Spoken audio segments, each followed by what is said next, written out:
Ampere సర్క్యూట్ల proof నేర్చుకుందాం. Suppose యాజువల్గా మనం ఒక కండక్టర్ని తీసుకుందాం. మ్యాగ్నెటిక్ ఫీల్డ్ ఇంటెన్సిటీ అనేది పెర్పెండిక్యులర్ డైరెక్షన్కి వెళ్తుంది. ఇక్కడి నుంచి ఇక్కడికి ఒక స్మాల్ డిఫరెన్షియల్ ఎలిమెంట్ ఏదైనా తీసుకుంటే హెచ్డిఎల్. దీని యొక్క ఆర్క్ లెంత్ ఎంత అంటే రో డి ఫై డిఎల్, రో డి ఫై ఎఫ్ఐ బార్. డిస్టెన్స్ ఎంత అంటే రో. ఓకే, సో ఇది జనరల్గా జరిగేది. సో ఇయర్ ప్రూఫ్ ఏంటంటే H bar dot DL is equals to I అవ్వాలి.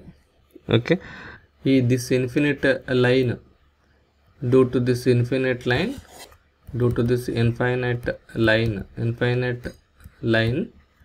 H bar is equals to I by 2 pi రో ఏ రో bar into a phi bar. ఇది ఫార్ములా.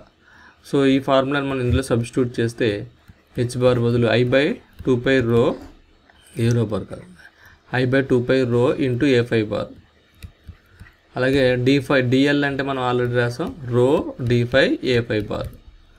సో ఇది ఎంత అంటే ఈక్వల్స్ టు ఐకి సమానం, I enclosed. Here rho get cancelled. I by 2 pi బయట తీసుకొస్తాను. A phi into a phi 1. So integration of d phi is equals to I enclosed. So integration of d phi అంటే values limits 2 pi 0 to 2 pi. So I by 2 pi into integration of d phi అంటే 5. 5 means 2 pi minus 0. Integration of d phi means 5. So 0 to 2 pi. That means 2 pi minus 0 is equals to 2 pi. So it is 2 pi. So 2 pi get cancelled. Only I enclosed మిగిలింది. So h bar dot dl అనేది I కి equal చేసేసాం. So this is the proof.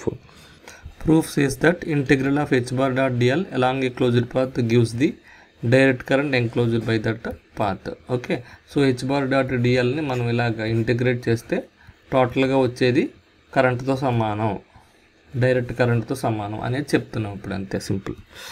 ఇది proof.